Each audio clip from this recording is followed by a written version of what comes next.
22-nji ýylyny ýarı geceden bir neçe sagat soň Eýranyň paýtagtyndan 200 kilometr günörtü gunwatarda ýerleşýän kiçeňrek dağ görşünde bütün töwerek sarsıran partlamalar boldy. Bu dağ görşi Fordo bolup Eýran bu sebäpde raýat elektrik stansiýalaryna ulanmak üçin ýa-da Israila itmişleýin ýa-da ýaragyna ulanmak maksady bilen ýer astyna uran maýlaşdyrmagy niýetlenen we gurulşy bir neçe ýyla çeken bir topar desga gurdy. Partlamalar Abbasanyň arsenalynaky iň uly adaty bombalaryň onlarçasynyň, Abbasanyň howa güýçleriniň iň döwrewap bombaçylarynyň biri bolan iki uçar tarafından taşlanan 13.000 kilogramlyk GBU-57 Massive Ordnance Penetrator bombalarının yarılmağı netijesinde boldy. Fordo'nun üstünü örten we Abbasa yaraglary bilen urulan beýleki iki ýeriň ýokarsyny gaplan tot-todan ýatşandan soň gelýän günler munyň nämeni aňladýanlygyny görkezler. Dol gerimli uruş başlanarmy ýa-da ýok. Eýran Abbasanyň Sewitdäki bagdalaryndan ar alarmy? Tehran Hormuz boğazını boğup global neft üçinçiligini kesermi? İsrail Eýranyň sanalary mundan etmedik, görülüp estilmedik zarbalarını urmagyny dowam etdirermi? Birleşen Ştatlar ýene-de bir dol gerimli ýakyn günnägor uruşuna goşulmakçy bolýarmy? Edil häzirki pursatda siziň bilmeli zatlaryňyz şulardan ibarat. Yerli wagt bilen sagat 2:30 töwereginde 7 sany B-2 bombaçysyndan ibarat topar Abbasanyň orta gunwatar bagdalaryndan uçup müňlerçe kilometr aralygy geçip Fordo toplumynyň ýokarsyna peýda boldy we Abbasa resmiýleriniň aýtmaklaryna görä 14 sany GBU-57 bombasyny taşlady. Bu bombalar yer astyny çuň burowlap bilmek we soňra ara wagt salyp ýarylmak ukyby sebäpli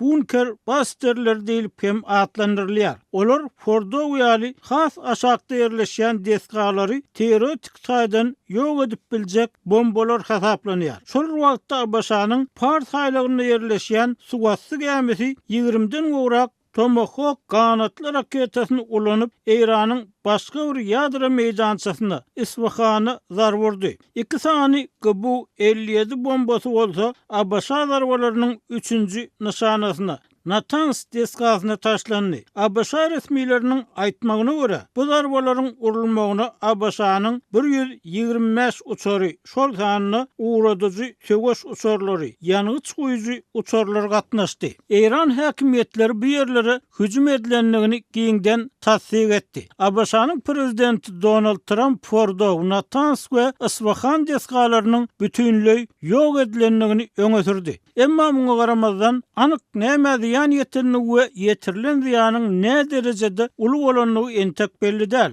Natanz we Isfahan soňky 10 ýylyň dowamyna Israýlyň jeza berji uruş uçarlary tarapyndan hem nişana alınıpdy. Washingtondaky ýadra howpy başlangyjy merkeziniň maglumatyna görä, ýadra elektrik stansiýalaryny ýalňyş çeýwikleri bilen üpçün etmek üçin gurulan Isfahan desgasy günwatar sanksiýalar sebäpli öz tagallalaryny haýalladypdy. Şol wagtda Washingtondaky merkeziň maglumatyna görä, Natanzdaky ýerasty deskalarda adyndan 50.000 sentrifuga bar. Emma muňa garamazdan olar Fordo deskasyndaky ýaly gaty çuňlukda ýerleşdirilmändir. Fordo daglyk gerde gaty çuňlukda ýerleşen soň Israýlyň aňty gullugyna we Abbasa agentliklerine aýratyn gazaklanma döretdi. Halkara Atom Energiýasy Agentligi tarapyndan gözegçilik edilýän deskada uran maýlaşdyrmak üçin ulanylýan taýyk işlenip taýýarlanan müňlerçe sentrifuga ýerleşýärdi. Belli bir çäkde baýlaşdyrylan uran elektrik öndürýän zawodlarda ýanygy çökmünde ulanylýar.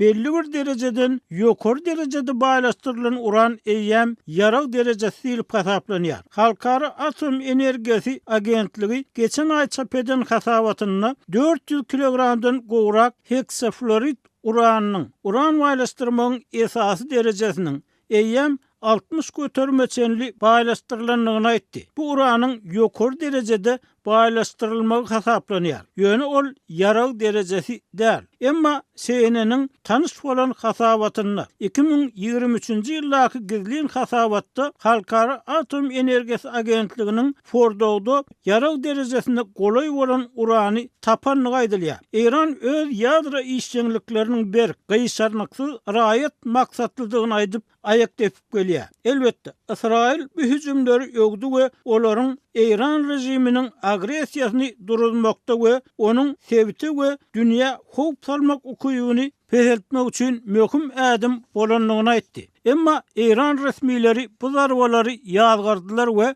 Abbasyň agresiýa hereketiniň täsiri uzaga ýetjek howply netijeleri barada duýduruş etdiler. İran'ın ýokary diplomati Abbas Arakçy prezident Vladimir Putin bilen gepleşik geçirmek üçin İran'ın ýakyn ýöne serasaply ýarany Russiýa uçýanlygyny elan etdi. Abbas Kongresindäki demokratlar bu hüjümi ýazgardylar. Respublikan kanun çykarjylaryň köpüsi zarwurulmagyny gollady. Emma muňa garamazdan respublikanlaryň az sanlysy şol sanyna Respublikan palatanyň agzasy Marjorie Taylor Greene sosial umlarda bu biziň uruşumuz däliip ýazdy. Vice-prezident J.D. Vance bu hüjümden bir näçe sagat soň NBC News habar gullugyna biz İran bilen uruşmaýarys. Biz İranyň ýadro programmasy bilen uruşýarys dedi.